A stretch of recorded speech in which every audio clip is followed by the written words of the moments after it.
Assalamualaikum warahmatullahi wabarakatuh. Saya Lidis Aprilia, saya kelas 12 IPA 2. Di video kali ini saya ingin menjawab pertanyaan kimia kami, yaitu 5 pertanyaan.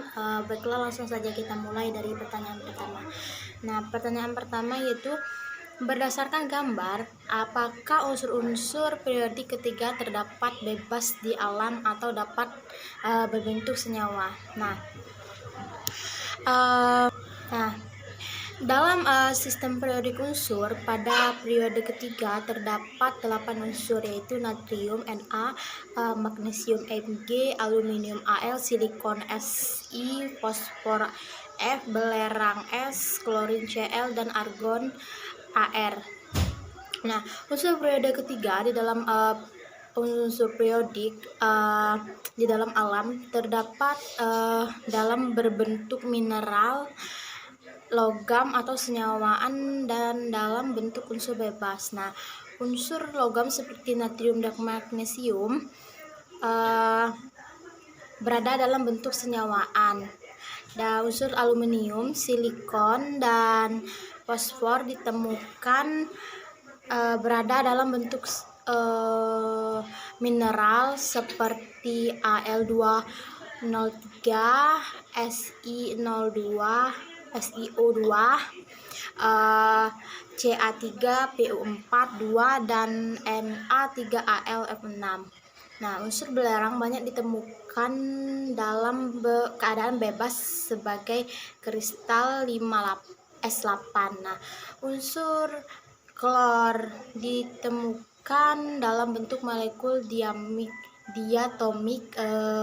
Cl2. Nah, unsur argon ditemukan bebas di alam, dapat berbentuk gas monoatomik. Nah, baiklah, itu nomor 1. Kita lanjut ke nomor 2. Pertanyaan yang kedua yaitu, unsur apakah yang paling banyak keberadaannya di alam? Unsur periode 3 yang keberadaannya di alam dapat ditemukan secara bebas, yaitu unsur belerang S dan argon Ar. Unsur belerang banyak ditemukan di kawah-kawah gunung berapi. Unsur argon ditemukan dengan wujud gas monoatomik yang berasal di udara sekitar 0,15%. Nah, yang soal yang ketiga yaitu, buatlah grafik hubungan unsur-unsur periodik ketiga dengan jari-jari alamnya, dan penjelasan mengapa jari-jari Al atau aluminium lebih besar dari unsur lainnya. Energi ionisasi unsur-unsur periodik ketiga berbanding terbalik dengan jari-jari atom. Pada umumnya, semakin kecil jari-jari atom suatu unsur, maka energi ionisasinya semakin besar. Namun, energi ionisasi unsur juga dipengaruhi oleh struktur elektron pada orbital terluarnya. Oleh karena itu, ada sedikit penyimpangan energi ionisasi dari unsur-unsur pada periodik ketiga. Nah, energi ionisasi Mg magnesium lebih besar daripada belerang, yaitu penyimpangan ini dikarenakan atom magnesium memiliki orbital 3s penuh dan atom P memiliki orbital 3p setengah penuh. Nah, konfigurasi penuh dan setengah penuh seperti ini relatif stabil sehingga lebih sukar melepaskan elektron. Untuk melepaskan elektron, maka akan membutuhkan energi yang sangat besar. Baiklah, pertanyaan yang keempat yaitu, buatlah grafik hubungan unsur-unsur periode ketiga dengan titik didihnya. Beri pengalaman mengapa titik didih lebih tinggi daripada unsur lainnya. Nah, mengapa titik didih lebih besar dari titik didih lainnya? Nah, maka di sini titik leleh dan titik didih naik di 3 logam pada periode ketiga, yaitu natrium, magnesium, dan aluminium. Nah, karena meningkatnya kekuatan ikatan logam dari Na ke aluminium. Ini disebabkan peningkatan elektron di larutan elektron antara logam dan berkurangnya jari-jari atom. Jumlah elektron yang masing-masing atom yang dapat berkontribusi terhadap larutan elektron terdelokalisasi meningkat. Nah, jari-jari atom juga semakin kecil karena semakin banyak elektron yang tertarik oleh inti atom yang bermuatan positif.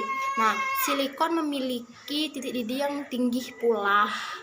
Nah, karena adanya ikatan kovalen antara atom silikon yang kuat, sehingga memerlukan energi kalor yang besar untuk memecahnya dan melelehkan silikon padat. Namun ikatan ini tidak sekuat ikatan logam, dan titik didih Si lebih rendah dari titik didih aluminium. Nah, fosfor, sulfur, dan klorin dan argon memiliki titik didih yang lebih rendah dari silikon karena hanya memiliki gaya van der Waals antara atomnya. Dan fosfor berbentuk molekul murni P4 karena ukuran molekul kecil atau 4 atom per molekul. Gaya van der Waals antara P4 juga kecil dan titik didihnya sangat rendah. Lalu sulfur berbentuk molekul murni yaitu S8 karena ukuran molekul besar 8 atom per molekul. Gaya van Waals antara 4P jadi juga besar dan titik didihnya lebih tinggi dari P4 namun lebih rendah dari Si. Lalu klorin berbentuk molekul murni yaitu Cl2 karena ukuran kecil 2 atom per molekul. Gaya van der Waals antara P4 juga kecil dan titik didihnya rendah. Nah, argon berbentuk molekul murni yaitu Ar sebagai gas mulia, tidak berikat karena itu ukuran molekul kecil 1 atom per molekul. Nah, gaya van der Waals antara P4 juga kecil dan titik didihnya rendah. Nah, di mana atom memiliki titik didih paling rendah dari semua unsur periode 4. Nah, lalu soal yang kelima yaitu baiklah, soal pertanyaan terakhir yaitu buatlah grafik hubungan unsur-unsur periode ketiga dengan energi mempunyai energi ionisasinya.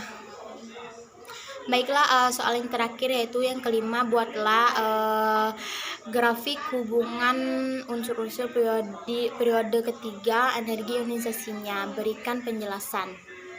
Nah, baiklah, aluminium memiliki konfigurasi elektron 1s2, 2s2, 2p6, 3s2, 3p1 atau 283. Nah, di sini hanya ada satu elektron pada orbital 3p.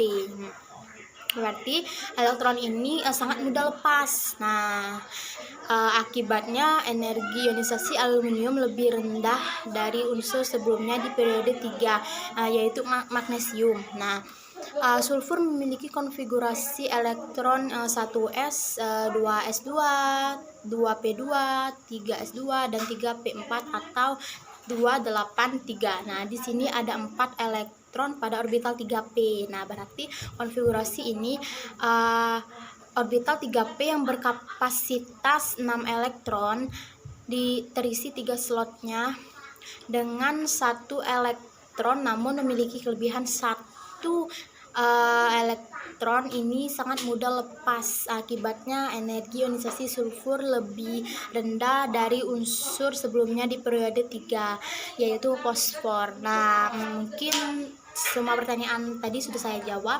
Apabila ada kesalahan saya mohon maaf, dan segitu dulu dan terima kasih. Wassalamualaikum warahmatullahi wabarakatuh.